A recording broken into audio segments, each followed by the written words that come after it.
Good evening all of you. So here is today's the Hindu newspapers news analysis. So let's start.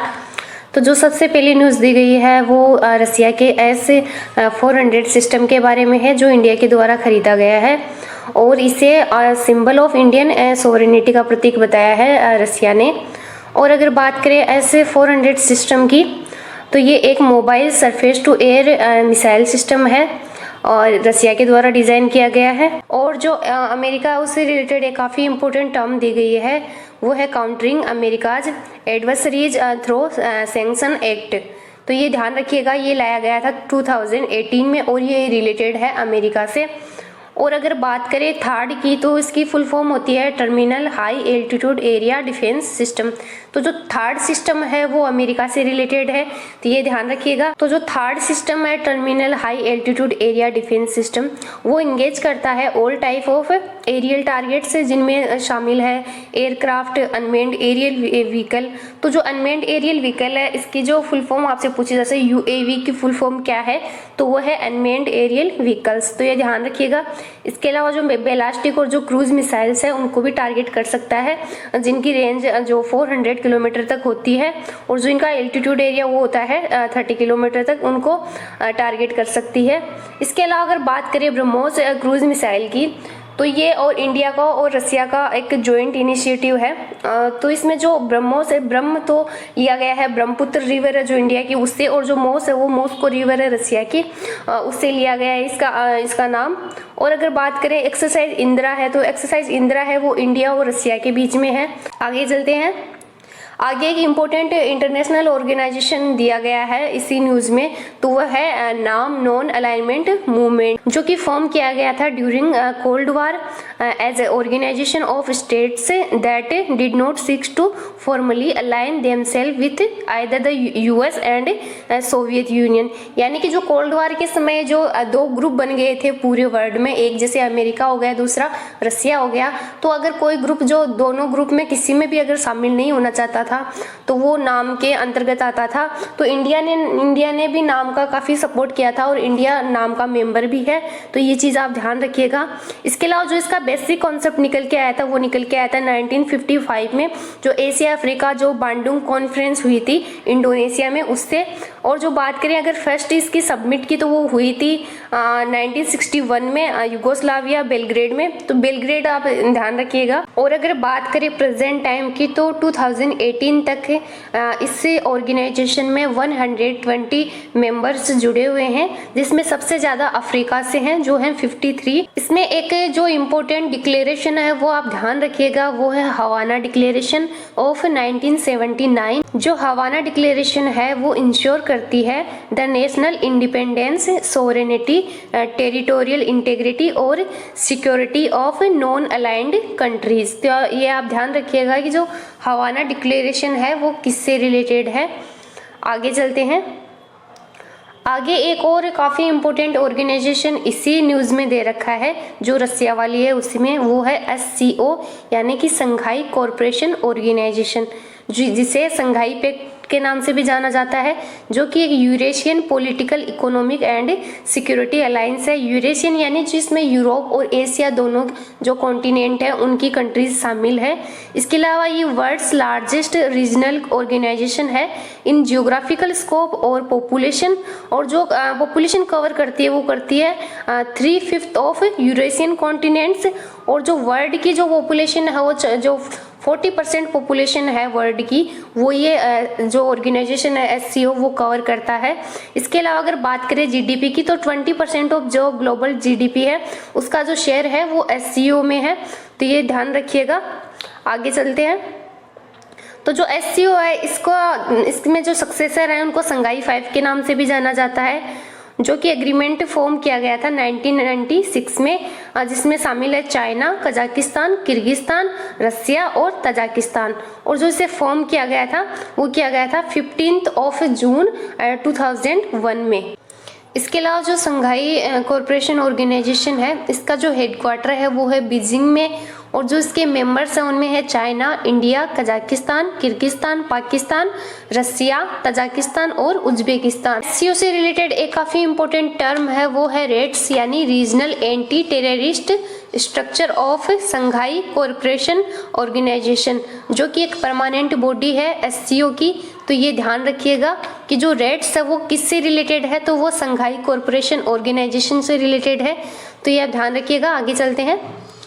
तो जो आगे की news है वो G7 के बारे में है, ग्रुप ऑफ 7 कंट्रीज, जो कि एक इंटर गवर्नमेंटल पॉलिटिकल फॉर्म है जिसमें आते हैं Canada, France, Germany, Italy, Japan, UK, USA, और जिसे फॉर्म किया गया था 1975 में। और जो इसकी अभी लेटेस्ट सबमिट हुई है वो हुई है यूके में। तो ये आप ध्यान रखिएगा कि जो G7 है उसकी लेटेस्ट सबमिट कहाँ हुई है, तो वो यूके में हुई है, यूनाइटेड किंगडम में हुई है। और अगर बात करें रसिया की, तो रसिया जब इसमें जुड़ा हुआ था तो ये G8 ऑर्गेनाइजेशन था, लेकिन जब यूक्रेन से क्रीमिया हथिया लिया गया था रसिया द्वारा, तो ये फिर वापस से एज ए G7 एग्जिस्टेंस में आ गया। तो ये आप ध्यान रखिएगा। इसके अलावा अगर बात करें G20 की, तो G20 में कौन है, तो उसमें है Japan, UK, USA, France, Germany, Italy, Canada, Russia, Argentina, Australia, Brazil, China, European Union, India, Indonesia, Mexico, Saudi Arabia, South Africa, South Korea और टर्की। तो ये आप ध्यान रखिएगा। और जो G20 है उसका फॉर्मेशन किया गया था 1999 में। तो ये आप ध्यान रखिएगा। जो आगे की न्यूज है वो यूएई के बारे में है। तो जो बेनेट हैं, जो वहाँ के प्राइम मिनिस्टर हैं नफ्ताली बेनेट, वो फर्स्ट पीएम बन गए हैं इजराइल के, जो यूएई की विजिट पर है। तो यूएई है उसके बारे में एक फैक्ट दिया गया है कि जो यूएई है वो थर्ड अरब नेशन बन गया है full diplomatic relations with Israel after Egypt और जॉर्डन। यानी जॉर्डन और इजिप्ट के बाद में जो फुल डिप्लोमेटिक रिलेशन जो जिसने क्रिएट किए हैं इजराइल के साथ, वो है यूएई। तो ये आप ध्यान रखिएगा। इसके अलावा एक इम्पोर्टेंट टर्म है वो है अब्राहम अकॉर्ड। तो जो अब्राहम अकॉर्ड है वो किन किन के बीच में है, तो ये आप ध्यान रखिएगा। ये है इजराइल, यूएई और यूएसए के बीच में है, यूनाइटेड स्टेट ऑफ अमेरिका, इन तीनों के बीच में है। तो ये ध्यान रखिएगा। इसके अलावा जो इजराइल है इसमें जो इंडिया की एम्बेसी है वो तल अवीव में है, ये आप ध्यान रखिएगा। इसके अलावा जो गाजा दिख रहा है आपको मैप में, वो कंट्रोल किया जाता है हमास के द्वारा। और जो गोलन हाइट है वो डिस्प्यूट एरिया है इजराइल और सीरिया के बीच में। और अगर बात करें इजराइल की कैपिटल की, तो वो है जेरूसलम। तो ये आप ध्यान रखिएगा। आगे चलते हैं। तो जो आगे न्यूज़ दे रखी है उसमें एक इम्पोर्टेंट लोकेशन है, वो आप ध्यान रखिएगा। वो है टिग्रे रीजन, जो कि एक डिस्प्यूट का एरिया है इथोपिया और इरिट्रिया के बीच में। तो ये आपसे क्वेश्चन पूछा जा सकता है कि जो टिग्रे रीजन है वो किन किन कंट्रीज के बीच में डिस्प्यूट का एरिया है, तो वो है इरिट्रिया और इथोपिया के बीच में। तो ये आप ध्यान रखिएगा। तो जो आगे की न्यूज़ में दिया गया है कि जो ओमिक्रॉन वेरिएंट है वो स्प्रेड कर रहा है फास्टर, और जो वैक्सीन उस पर कोई ज़्यादा असर नहीं दिखा पा रही हैं। और अगर बात करें WHO की यानी वर्ल्ड हेल्थ ऑर्गेनाइजेशन के बारे में, तो इसे बनाया गया था 7 अप्रैल 1948 में। तो ये आप ध्यान रखिएगा। इसके अलावा जो 7 अप्रैल है उसको वर्ल्ड हेल्थ डे सेलिब्रेट किया जाता है। तो ये अभी हेल्थ का इश्यू काफ़ी न्यूज़ में है, तो ये आपसे पूछा जा सकता है कि वर्ल्ड हेल्थ डे कब मनाया जाता है। तो ये मनाया जाता है 7 अप्रैल को, ये ध्यान रखिएगा। तो जो आगे की न्यूज़ बात करती है वो करती है कि गोथिक नोवेलिस्ट हैं, वो हैं एने राइस के बारे में, जिनका अभी निधन हो गया है। तो ये आपसे पर्सनल न्यूज़ के बारे में क्वेश्चन पूछा जा सकता है वनडे टाइप एग्जाम्स में, कि जो एने राइस है वो किस फील्ड से रिलेटेड है, तो वो एक नोवेलिस्ट रही हैं, ये ध्यान रखिएगा। और जो आगे की न्यूज़ है वो बात करती है न्यू कैलेडोनिया के बारे में। तो जो न्यू कैलेडोनिया है उसने वोट किया है in favour of to remain part of France. तो ये आप ध्यान रखिएगा। तो जो आगे न्यू कैलेडोनिया की जो जियोग्राफिक लोकेशन है उसके बारे में है। तो ये लोकेटेड है साउथ वेस्ट पैसिफिक ओशियन में। और जो नोमिया अकॉर्ड है वो भी इससे रिलेटेड है, जो हुआ था 1998 में। जो नोमिया अकॉर्ड है वो प्रोवाइड करता है कि जो न्यू कैलेडोनिया है उसके पास 3 रेफरेंडम है फॉर इंडिपेंडेंस। तो जो आगे की न्यूज़ है वो बात करती है जो armed force special power act है उसके बारे में। तो जो मणिपुर और जो आसाम है वो चाहते हैं रिटेन करें जो armed force special power act है उसको। तो इसका स्टैटिक पोर्शन है वो हम जान लेते हैं। तो अगर बात करें जो armed force special power act है वो लाया गया था 1958 में, जो कि अलाउ करता है सोल्जर्स को टू ओपन फायर और use force that can even result in death against any person who is in any contravention of any law in A disturbed area. यानी कि ये एक सोल्जर को पावर करता है ओपन फायर की और फोर्स यूज करने की, अगर उसे ऐसे लगा कि ऐसी कंडीशन बन गई है कि जो ओपन फायर है वो उसको करना ही पड़ेगा। तो ये पावर जो armed force special power act है उसके अंतर्गत एक सोल्जर को दी गई है। तो जो आगे की न्यूज है वो बात करती है सेक्शन 124 ए के बारे में। तो जो इसका स्टैटिक पोर्शन है वो हम देखते हैं। तो जो सेडिशन है, सेडिशन को बोला जाता है देशद्रोह। तो वो एक क्राइम है under section 124 A of Indian penal code यानी आईपीसी के अंतर्गत। और जो 124 ए सेक्शन है वो इंसर्ट किया गया था 1870 में बाय अमेंडमेंट, जो कि इंट्रोड्यूस किया गया था सर जेम्स स्टीफन के द्वारा। और जो सेडिशन लॉ लाया गया था वो लाया गया था 1837 में थॉमस मैकाले द्वारा। तो ये आप ध्यान रखिएगा, दोनों में कंफ्यूज नहीं होना है। जो 124 ए है वो इंसर्ट किया गया था 1870 में, जो किया गया था जेम्स स्टीफन द्वारा। और जो सेडिशन लॉ लाया गया था वो लाया गया था 1837 में थॉमस मैकाले द्वारा। तो ये दोनों आप ध्यान रखिएगा। इसके अलावा अगर बात करें जो फर्स्ट केस चलाया गया था वो चलाया गया था जोगेंद्र चंद्र बोस के ऊपर, इससे रिलेटेड 1891 में। और अगर बात करें जो इंडिया में तो बाल गंगाधर तिलक और जो महात्मा गांधी हैं वो भी जो सेडिशन लॉ है उससे रिलेटेड है। तो जो बाल गंगाधर तिलक और जो महात्मा गांधी हैं उन पे 1922 में इसके अंतर्गत केस चलाया गया था। और जो यंग इंडिया जो बुक है जो महात्मा गांधी की वो इस लॉ से रिलेटेड है। तो आपसे क्वेश्चन पूछा जा सकता है कि जो सेडिशन लॉ के अंतर्गत महात्मा गांधी को गिरफ्तार किया गया था तो वो कौन सी बुक थी जिसके कारण उनको इसके अंतर्गत जो केस है वो लगाया गया था। तो वो है यंग इंडिया बुक, ये ध्यान रखिएगा। इसके अलावा एक और इम्पोर्टेंट पर्सनैलिटी है वो है शंकरलाल बैंकर, जो कि महात्मा गांधी के जो साथ में थे जो यंग इंडिया बुक है उसके लिए। तो जो आगे की न्यूज है वो है कि जो PM to open Kashi Vishwanath corridor. तो इसमें एक इम्पोर्टेंट रिवर दे रखी है वो है गंगा रिवर, जो कि इंडिया और बांग्लादेश से होके बहती है।